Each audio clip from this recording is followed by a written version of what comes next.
রোজকার এই একঘেয়ে লাইফ আর প্যারা থেকে একটা ব্রেক দরকার, তাহলে জাস্ট প্যাক করুন আর সোজা চলে আসুন বান্দরবন। বান্দরবনের আসল অ্যাডভেঞ্চার কিন্তু শুরু হয় খোলা চাঁদের গাড়িতে চড়ার পর থেকে। শহরের চার দেওয়ালে এসি ছেড়ে এই খোলা জিপের ছাদে পেছনে দাঁড়িয়ে যখন আপনি পাহাড়ি রাস্তা দিয়ে ছুটবেন, তখনকার ফিলটা একদম অন্যরকম। গাড়িটা যখন হু হু করে ধুলো উড়িয়ে খাড়া পাহাড় বেয়ে উপরে উঠতে থাকে আর চাকাগুলো একদম খাদের কিনারা ঘেঁষে বাঁক নেয়, সত্যি বলছি বুকের ভিতর একটা অন্যরকম থ্রিল অনুভব করবেন। বাতাসের তীব্রতায় তখন চুল ওড়ে, মুখে চলে আসে এক চিলতে চাওড়া হাসি। শহরের সব ক্লান্তি, সব ডিপ্রেশন বাতাসের সাথে কোথায় যেন ভেসে যায়।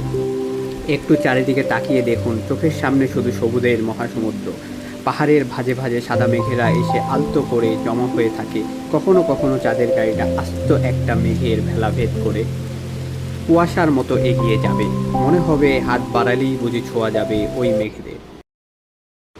এই যে অনুভূতি, এই যে স্বাধীনতা, এটা ফেসবুকের স্ক্রিনে কিংবা ইউটিউবের ভিডিও দেখে কখনোই ফিল করা সম্ভব না।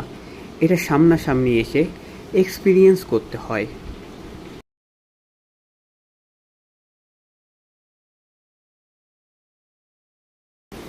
লাইফ তো একটাই ভাই, প্রতিদিন একই রুটিনে নিজেকে আটকে না রেখে মাঝে মাঝে প্রকৃতির এই বন সৌন্দর্যে হারিয়ে যাওয়াটাও দরকার। পাহাড় আপনাকে ডাকছে, মেঘেরা অপেক্ষা করছে, তাহলে আর দেরি কিসের? আপনার নেক্সট ট্যুরটা বান্দরবন হচ্ছে তো?